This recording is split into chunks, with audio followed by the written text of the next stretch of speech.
Baik, selamat siang Bapak Ibu sekalian. Perkenalkan, nama saya Melisa Luciana Kusnadi. Pada hari ini, saya akan mempresentasikan materi mengenai peran self-compassion dalam upaya mengatasi peristiwa-peristiwa yang menimbulkan stres. Saya merasa topik ini sangat relevan dengan kondisi Bapak Ibu sekalian, dikarenakan Bapak Ibu sedang berada pada periode usia dewasa tengah, di mana sedang rentan-rentannya menghadapi stres.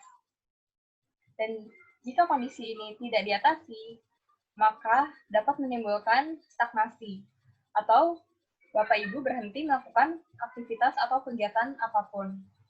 Oleh karena itu, saya rasa penting untuk mempelajari self-compassion yang mengarah pada kesejahteraan. Terdapat beberapa agenda pembahasan saya pada hari ini.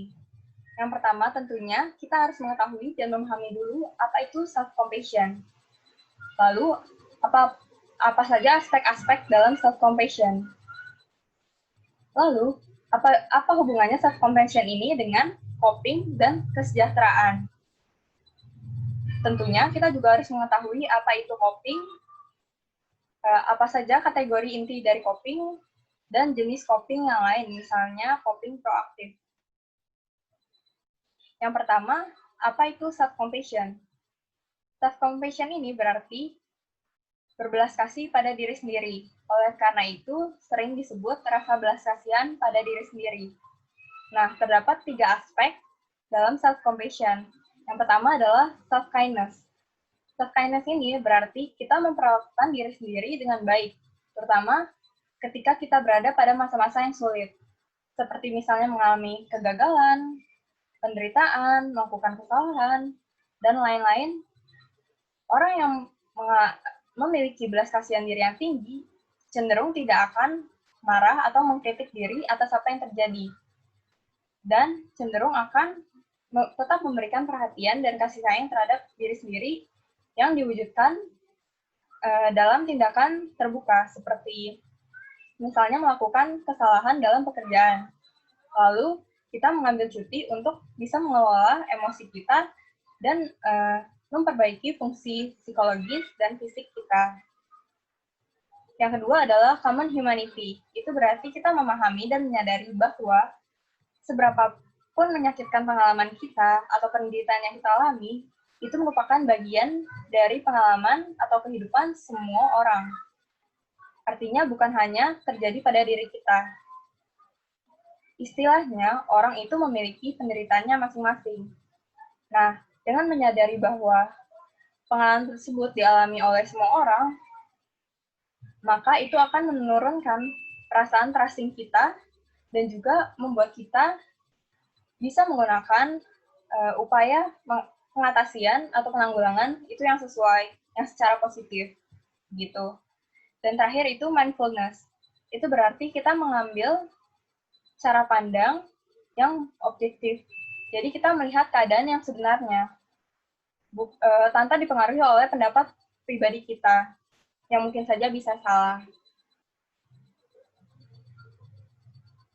Orang yang memiliki belas kasihan diri yang tinggi dinilai lebih bisa menaruh perhatian penuh pada masalahnya sehingga lebih mudah dalam mengatasi masalahnya.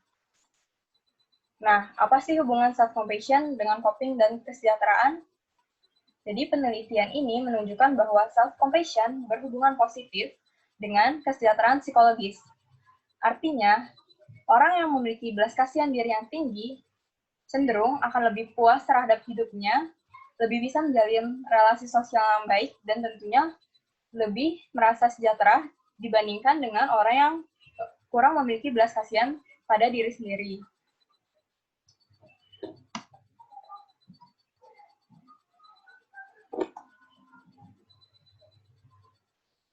Dan berdasarkan penelitian tersebut, self-compassion digambarkan sebagai strategi atau upaya yang digunakan untuk mengatasi peristiwa-peristiwa yang menimbulkan stres. Selanjutnya, apa itu coping? Coping adalah cara atau strategi yang digunakan seseorang untuk mengatasi peristiwa-peristiwa yang menimbulkan stres atau peristiwa-peristiwa negatif lainnya. Model yang paling terkenal ini adalah model Popping, Lazarus, dan Volkmann pada tahun 1984. Karena mereka membagi menjadi dua jenis coping. Yang pertama yaitu coping yang berfokus pada masalah. Coping ini atau strategi ini lebih berfokus pada penyelesaian masalah, sehingga individu yang menggunakannya itu cenderung melakukan usaha yang aktif untuk bisa menyelesaikan masalah, misalnya dengan mencari jalan keluar atau melakukan perencanaan-perencanaan yang mengarah pada penyelesaian masalah. Sedangkan yang coping yang berfokus pada emosi, itu lebih pada pengelolaan emosinya sebelum dapat menyelesaikan masalahnya. Nah, Skinner dan teman-temannya menetapkan 5 kategori inti coping. Apa saja sih? Yang pertama adalah restrukturisasi kognitif, di mana mengubah cara pandang seseorang untuk melihat peristiwa atau situasi yang negatif atau yang menimbulkan stres ini, itu dari sisi positifnya. Orang yang memiliki belas kasihan diri yang tinggi cenderung tidak memiliki pikiran-pikiran negatif seperti kenapa sih masalah ini selalu terjadi pada diri saya, atau saya ini kok pecundang sekali gitu, dan tidak juga akan berpikir bahwa hidup mereka ini lebih kacau daripada hidup orang lain. Nah, terdapat 2 teknik yang menggunakan restrukturisasi kognitif untuk meningkatkan rasa belas kasihan diri, yaitu two-chair technique Gestalt dan compassionate mind training. Keduanya dinilai dapat menurunkan depresi, menurunkan perasaan rendah diri, dan juga menurunkan kritik terhadap diri sendiri. Bedanya apa? Bedanya yang two-chair technique Gestalt ini dinilai memiliki efek yang lebih singkat dibandingkan compassionate mind training, karena memiliki efek yang lebih tahan lama. Gitu. Yang kedua adalah penyelesaian masalah. Penyelesaian masalah ini mengacu pada strategi coping yang berfokus pada masalah yang telah dijelaskan sebelumnya, di mana melibatkan perencanaan, penyusunan strategi, dan menerapkan upaya-upaya yang bertujuan untuk memperbaiki situasi. Strategi ini sangat bermanfaat ketika orang dapat menyelesaikan atau mengambil langkah-langkah untuk memperbaiki masalah, dan malah justru akan menjadi maladaptif atau merusak ketika situasi tersebut ternyata tidak dapat diperbaiki atau tidak dapat diselesaikan. Karena orang akan terus mencoba untuk menyelesaikan permasalahan atau situasi yang sebenarnya tidak dapat diselesaikan. Misalnya, untuk orang dewasa yang berusia ke atas atau lanjut usia, itu tidak bisa menghindar atau mengontrol situasi yang berhubungan dengan proses penuaan. Nah, belas kasihan ini tidak berhubungan dengan kecenderungan untuk menggunakan salah satu strategi yang berfokus pada masalah. Mungkin hubungan antara belas kasihan diri dan penyelesaian masalah tergantung pada apakah orang merasa bahwa mereka memiliki kendali dalam situasi tersebut. Orang yang memiliki belas kasihan diri yang tinggi mungkin akan menggunakan strategi berfokus pada masalah hanya ketika mereka merasa bahwa mereka memiliki andil untuk menyelesaikan situasi tersebut. Yang ketiga, mencari dukungan.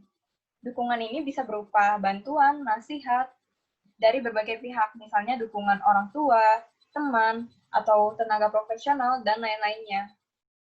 Nah, hasil penelitian membuktikan bahwa belas kasihan juga tidak berhubungan dengan mencari dukungan, baik itu instrumental, artinya berfokus pada masalah, ataupun dukungan secara emosional dari orang lain. Mungkin dukungan ini dapat diperoleh dari konsep common humanity, di mana melihat dan menyadari bahwa pengalaman kita ini juga dialami oleh orang lain, sehingga membuat kita merasa tidak terasingkan. Namun tetap saja, orang yang memiliki belas kasihan diri yang tinggi tidak lebih mungkin untuk mencari dukungan dibandingkan orang yang kurang berbelas kasih pada diri sendiri. Yang keempat, distraksi. Distraksi ini adalah cara mengatasi tanpa langsung menghadapi atau melakukan upaya-upaya yang bertujuan untuk memecahkan masalah. Contohnya adalah dengan membaca buku, menonton televisi, atau melakukan aktivitas menyenangkan lainnya yang bertujuan untuk mengalihkan perhatian dari peristiwa yang menyebabkan stres tersebut. Efektif atau tidaknya itu tergantung pada situasinya. Jika situasi tersebut tidak dapat diubah, maka dinilai lebih efektif begitu. Contohnya, strategi ini digunakan untuk mengatasi masalah terkait penuaan bagi lanjut usia. Karena orang yang berusia 70 tahun ke atas itu dinilai kurang mampu untuk mengontrol situasi stresnya, sehingga membutuhkan pengalihan perhatian untuk bisa menyesuaikan diri dengan kondisi yang terjadi. Misalnya, dengan mengalihkan pikiran dari rasa khawatir, dari kecemasan, dari kesulitan, atau kepanikan apapun yang berhubungan dengan penuaan. Yang terakhir adalah menghindar dan melarikan diri.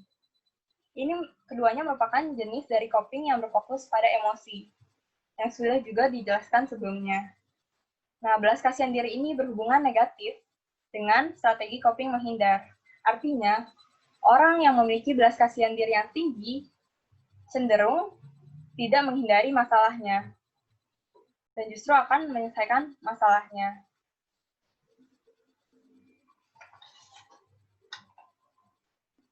Biasanya orang tersebut lebih mudah menerima konsekuensi atas kesalahan atau apapun yang telah diperbuatnya, sehingga bisa tetap melanjutkan hidupnya dan memperbaiki kehidupannya. Begitu. Nah, tadi kan kita sudah membahas 5 kategori inti coping dari Skinner yang lebih bersifat menanggulangi. Ternyata ada satu coping lain yang bersifat untuk mencegah, yaitu coping proaktif. Coping proaktif ini adalah cara yang digunakan untuk mempersiapkan diri dari peristiwa stres yang mungkin terjadi di masa depan. Contohnya adalah bagaimana orang mempersiapkan diri untuk atau menuju penuaan. Yang bentuk perilakunya itu bisa bermacam-macam. Misalnya dengan melakukan olahraga untuk mengurangi atau mencegah penurunan fisik di masa mendatang, dan juga melakukan pengembangan diri atau self-improvement untuk meningkatkan kualitas hidup di masa mendatang. Kesimpulannya adalah self-compassion ini sangat penting, tidak hanya untuk Bapak Ibu sekalian, namun juga untuk anak, juga untuk orang tua Bapak Ibu sekalian, dan semua orang, dikarenakan mengarah pada kesejahteraan psikologis individu itu sendiri. Juga membuat individu yang bersangkutan dapat memilih atau menggunakan cara-cara yang untuk mengatasi masalah atau peristiwa yang menimbulkan stres secara positif, begitu. Sekian dari presentasi saya. Semoga presentasi ini bermanfaat dan juga dapat meningkatkan kesadaran akan pentingnya self-compassion dalam diri Bapak Ibu serta orang-orang di sekitar. Saya mohon maaf apabila ada kesalahan kata. Sekali lagi, terima kasih.